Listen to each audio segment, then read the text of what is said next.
지난 6월 11일에 어하나 1일 캠프가 토요일에 있었습니다. 상반기 훈련을 마무리하며 우리 아이들과 함께 여의도 한강공원에서 참 즐거운 시간을 보내고 왔습니다. 제가 청암교회에 부임하고 처음으로 외부로 아이들과 함께 야외 활동을 나갔습니다. 사진을 한 장 보겠습니다. 네, 사진을 보시면 수많은 아이들이 물총을 들고 한 사람을 집중적으로 공격을 하고 있습니다. 바로 저입니다. 네, 그래서 자세히 보시면 제 머리 위에 보면 우리 교회 아닌 아이가 한 명 있습니다. 근데 이 아이들이 한두 명이 아니라 수많은 아이들이 우리 교회 아이들도 아닌데 와서 저를 집중적으로 공격을 했습니다. 그 이유는 성인 남성 중에 유일하게 제가 혼자 물에 들어가서 아이들과 놀았습니다. 다른 부모님들은 이제 아이들 노는 모습을 지켜보면서 있었는데 제가 물속에 들어가서 같이 노니까 그곳에 끼고 싶었는지 같이 아이들이 놀고 있었습니다. 무려 11대 1로 저와 한판을 했습니다. 네, 이와 같은 속에서도 정말 메말랐던 땅이었고, 그리고 이제 코로나가 끝나가는 이 시점에 아이들의 마음속에 하나님께서 단비를 내려주셨습니다. 그리고 그 안에서 웃음이 생겨나고 우리 아이들의 마음속에 행복이 새겨나가는 것이 우리 지금 주일학교와 교회의 상황입니다. 오늘 말씀은 가뭄으로 인한 피폐하고 고통의 시기에 하나님께서 주시는 달콤한 돌보심의 은혜가 나타나고 있습니다. 엘리야는 하나님의 명령에 따라 그리 시내가에서 시돈에 속한 사르밧으로 거처를 옮깁니다. 엘리야는 그곳에서 사르밧의 한 과부를 만나고 떡과 물을 요구합니다. 사르밧의 과부는 자신이 갖고 있는 가루 한 움큼으로 그리고 떡을 만들고 기름 조금으로 만들어서 물을 줍니다. 그리고 하나님의 기적으로 가뭄이 끝날 때까지 통에 가루가 떨어지지 아니하고 병에 기름이 떨어지지 아니합니다. 가뭄 기간이 이 사르밧 이방 여인에게는 은혜를 경험하는 시간이 되는 것입니다. 하나님은 가뭄에 처한 자들에게 그렇다면 어떻게 기적을 보여주신가? 우리가 함께 이 말씀을 묵상하고 합니다. 첫 번째는 하나님의 명령의 말씀이 있었습니다. 가뭄은 오늘 말씀의 전반적인 분위기를 지배하고 있는 배경입니다. 가뭄은 모든 것을 메말라 버리고 생명이 성장할 수 없도록 합니다. 생명에게 필요한 모든 공급을 끊어버리는 것이 가뭄입니다. 그 가뭄이 하나님의 선지자인 엘리야에게도 영향을 주었습니다. 가뭄은 환경적 요인뿐만 아니라 그 당시 영적 상황을 반영하고 있습니다. 우상을 숭배하는 어두운 세상에서 하나님께서 내리신 재앙이 가뭄인 것입니다. 그러나 엘리야는 하나님의 명령에 따라 움직이며 가뭄 속에서도 하나님의 돌보심을 경험합니다. 엘리야는 앞서 17장 1절에서 7절 말씀에서 그리 시내가에 있었습니다. 그곳에서 하나님은 까마귀를 보내셔 아침과 저녁으로 떡과 고기를 주십니다. 하지만 얼마 후에 그리 시내가에도 마르고 8절 말씀에서 하나님의 말씀이 엘리야에게 임합니다. 그리고 하나님은 9절에서 다음과 같이 엘리야에게 말씀하십니다. 너는 일어나 시돈에 속한 사르밧으로 가서 거기 머물라. 내가 그곳 과부에게 명령하여 내게 음식을 주게 하였느니라 라고 말씀하십니다.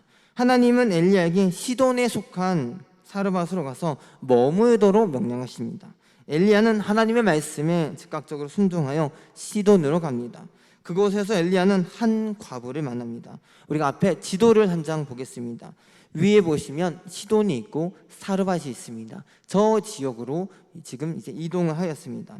그리고 이 하나님은 가뭄에 처한 자들에게 기적을 보여주셨는데 두 번째로 엘리야와 과부를 하나님께서 만나게 하셨습니다. 엘리야는 시돈의 사르밧에 도착하고 나뭇가지를 줍고 있는 한 과부를 만납니다. 엘리야와 과부의 만남에는 하나님의 계획과 섭리하심이 있었습니다. 하나님은 9절에서 과부에게 명령하여 내게 음식을 주게 하였느니라 라고 약속의 말씀을 먼저 보여주셨습니다. 근데 여기서 우리가 질문이 한 가지 생깁니다. 왜 하나님은 엘리야를 시돈이라는 땅에 보내셨는가? 그 많은 땅 중에 왜 하나님은 엘리야를 꼭 시돈으로 보내셨는 겁니다. 하나님은 이방 지역 시돈에 엘리야를 보내시고 그곳에서 이름 없는 한 과부를 만나게 하십니다. 앞서 그리 시내가에서 엘리야에게 까마귀를 보내서 떡과 고기를 주셨다면 하나님은 엘리야를 특정 지역으로 보내시고 그리고 특정 인물을 통해 먹이시기로 작정하셨습니다. 바로 이것에 하나님의 의도가 숨겨져 있습니다. 하나님의 의도는 당시 북이스라엘의 종교 문화와 깊은 연관이 있습니다. 다 같이 열왕기상 16장 31절 말씀을 봉독하겠습니다. 느밧의 아들 여로보암의 죄를 따라 행하는 것을 오히려 가볍게 여기며 시돈 사람의 왕 엣바알의 딸 이세벨을 아내로 삼고 가서 바알을 섬겨 예배하고. 아멘. 아래 구절은 좀 전에 읽었던 17장 9절 말씀 시돈에 속한 사르밧이고, 위의 구절은 지금 이 상황에 북이스라엘을 통치하고 있는 왕과 여왕이 누군지를 묘사하고 있습니다. 두 말씀이 서로 비교가 되고 있는데 이 당시 북이스라엘 왕과 여왕은 아합과 이세벨입니다. 근데 우리가 오늘 주목해야 될 사람 한 사람은 바로 이세벨입니다. 시돈 사람의 왕 엣바알의 딸 이세벨이라고 합니다. 엣바알은 가나안의 신 바알을 오랫동안 섬겨왔음을 의미합니다. 즉 시돈은 이세벨의 고향이며 가나안 종교의 중심지인 곳입니다. 아합은 이세벨과 결혼하여 가나안의 이방 종교인 우상인 바알과 아세라를 갖고 와서 북이스라엘에 세웁니다. 당시 바알은 폭풍 그리고 아세라는 풍요와 다산, 생명을 주관하는 신이었습니다. 당시 우상 신화는 농업 문화와 관련이 있었습니다. 그 농업을 못하도록 하나님께서 가뭄이라는 재앙을 내리신 것입니다. 하나님은 거짓된 우상의 땅 바알과 아세라 숭배의 본거지인 시돈으로 엘리야를 보내신 것입니다. 그리고 화면을 보시면 시돈 사람인 이세벨이 여왕인 것처럼 시돈 사람 한 여인 사르밧과부를 서로 대치시켜 하나님께서 영적 전쟁을 선포하시는 것입니다. 그것이 지금 하나님께서 시돈으로 엘리야를 보내신 이유이십니다. 이처럼 하나님께서 우리를 때때로 영적 전쟁터로 의도적으로 보내십니다. 하나님은 이번 청년부 제주 단기 선교를 통해 토산 지역이라는 뱀을 숭배하는 영적 전쟁터로 청년들을 보내셨습니다. 그리고 그곳에서 하나님의 놀라운 일과 많은 사역들을 하도록 하셨고 하나님께서 일하셨습니다. 하나님은 지금도 우리를 때때로 영적 전쟁터로 보내십니다. 영적 전쟁의 긴장감 속에서 과부는 엘리야가 하나님께서 보내시는 사람임을 바로 알며 자신의 고민을 말합니다. 다 같이 12절 말씀을 봉독하겠습니다. 그가 이르되 당신의 하나님 여호와께서 살아계심을 두고 맹세하노니 나는 떡이 없고 다만 통에 가루 한 움큼과 병에 기름 조금뿐이라. 내가 나뭇가지 돌을 주워다가 나와 내 아들을 위하여 음식을 만들어 먹고 그 후에는 죽으리라. 아멘. 오늘 말씀에서 엘리야는 자신이 하나님의 사람임을 지금 밝히지 않고 있습니다. 그러나 사르밧과부는 엘리야가 먹을 것을 요구하는 것 보고 즉시 당신의 하나님 여호와께서 살아계심을 두고 맹세하느니 라고 고백하며 엘리야가 하나님의 사람임을 알고 직감합니다. 그녀는 먹을 것을 주고 싶지만 떡이 없습니다. 다만 통에 가루 한 움큼과 통에 병에 기름 조금뿐이라고 말하고 있습니다. 심지어 이 남은 것을 만들어서 먹고 자신의 아들과 그 후에 죽는다고 말을 하고 있습니다. 조금뿐인 것으로 아무것도 할 수 없다고 여겼습니다. 엘리야는 모든 것이 조금뿐인 과부에게 희망을 주고 약속합니다. 14절 말씀에서 이스라엘의 하나님 여호와의 말씀이니 나 여호와가 비를 지면에 내리는 날까지 그 통에 가루가 떨어지지 아니하고 그 병의 기름이 없어지지 아니하리라 하셨느니라. 엘리야는 두려워하지 말고 자신을 위하여 작은 떡 한 개를 만들어 가져오라고 합니다. 엘리야는 하나님께서 가뭄이 끝나는 데까지 과부에 떨어지지 아니하고 병의 기름이 없어지지 아니한다고 말씀하셨다고 약속을 전하고 있습니다. 세 번째, 바로 이 과정에서 약속을 지키신 하나님의 은혜가 나타납니다. 15절에서 그가 가서 엘리야의 말대로 하였더니 그와 엘리야와 그의 식구가 여러 날 먹었으나 과부는 엘리야가 말한 그대로 행합니다. 순종합니다. 하나님 말씀에 즉각적으로 순종합니다. 그리고 통에 가루 한 움큼과 기름은 엘리야와 그의 식구가 여러 날 먹고 가뭄이 끝날 때까지 차고 넘치는 놀라운 기적이 그 과부의 집에 일어났습니다. 하나님은 엘리야와 과부의 순종을 통해 자신의 백성들을 먹이시고 놀라운 기적과 자신의 약속을 지키시고 성취하시는 신실하신 하나님의 모습을 보여주고 계십니다. 그렇다면 우리는 지금 영적 가뭄 속에서 어떻게 살아야 할까요? 우리가 세 가지에 대해서 함께 나눠보고자 합니다. 첫 번째는 유일하신 하나님의 이름을 높여야 됩니다.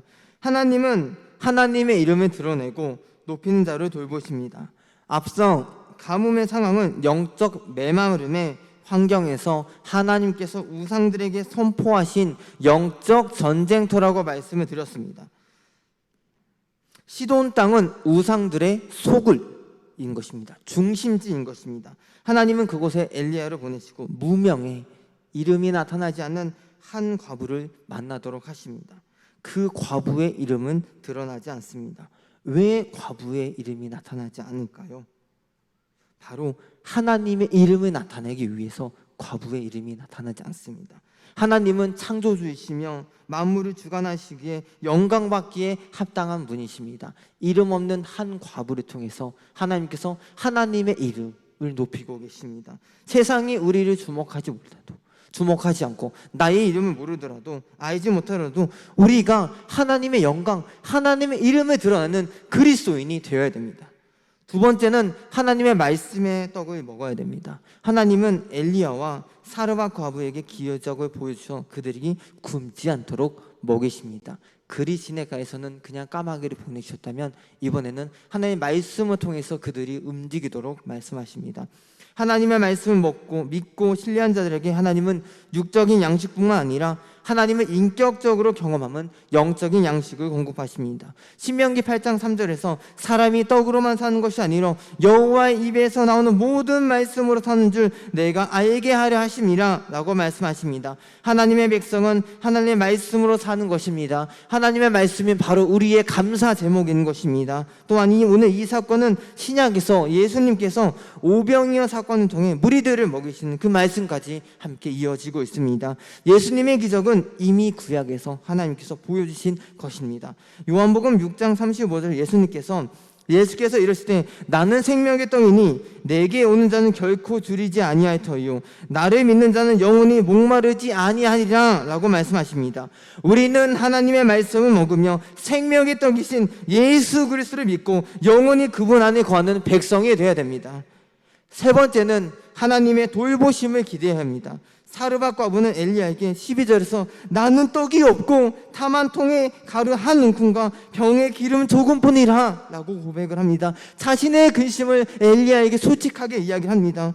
그러나 하나님은 그 조금뿐인 것으로 자신의 백성을 돌보십니다.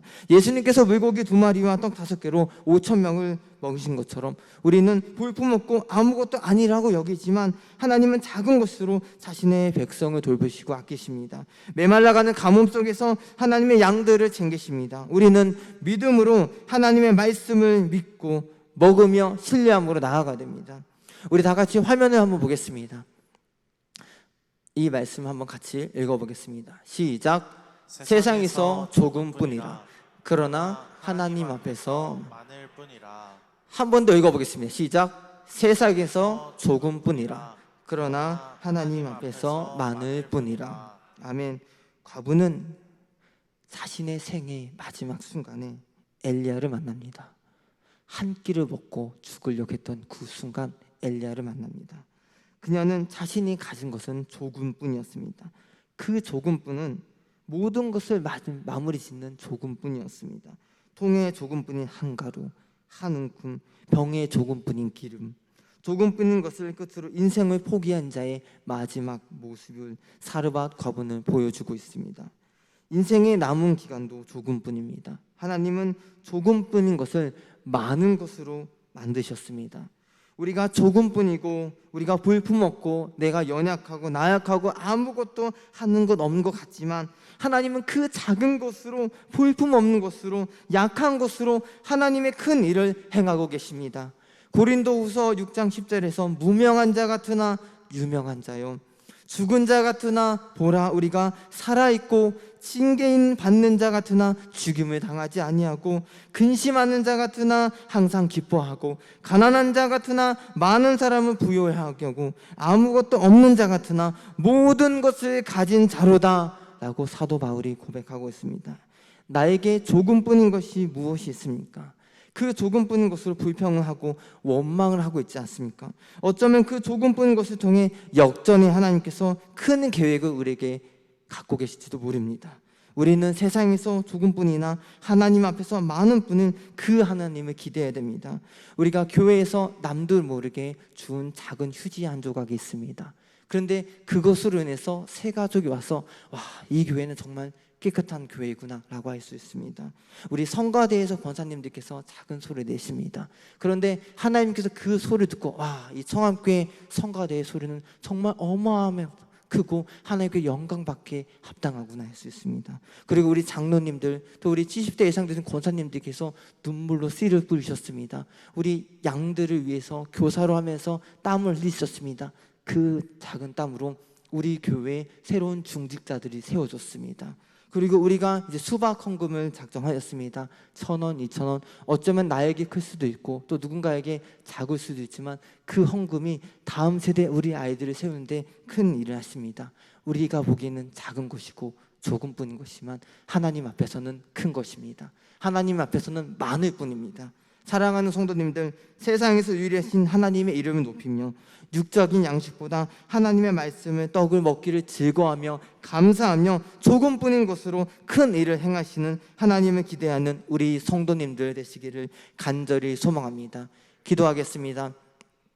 살아계신 하나님 아버지, 하나님께서 시돈 땅에 엘리야스를 보내서 그곳에 이름 없는 한 무명의 사르밧 과부를 만나게 하셨습니다.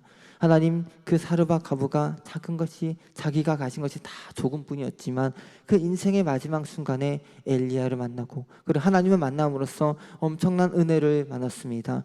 하나님, 세상 속에서 우리가 조금뿐이지만 그러나 하나님 앞에서 모든 것이 많을 뿐인 것입니다. 우리가 이 말씀을 붙잡고 기도할 때 우리가 말씀으로 순종하며 우리가 우리의 이름을 드러내기보다 하나님의 이름을 드러내고 우리가 여호와 하나님의 말씀을 묵상하고 그 떡을 먹고 마시고 우리가 그 안에서 하나님의 큰 일을 기대하는 우리 청암교회 성도님 될 수 있도록 그 믿음을 지켜주시옵소서. 예수 그리스도의 이름으로 기도드립니다. 아멘.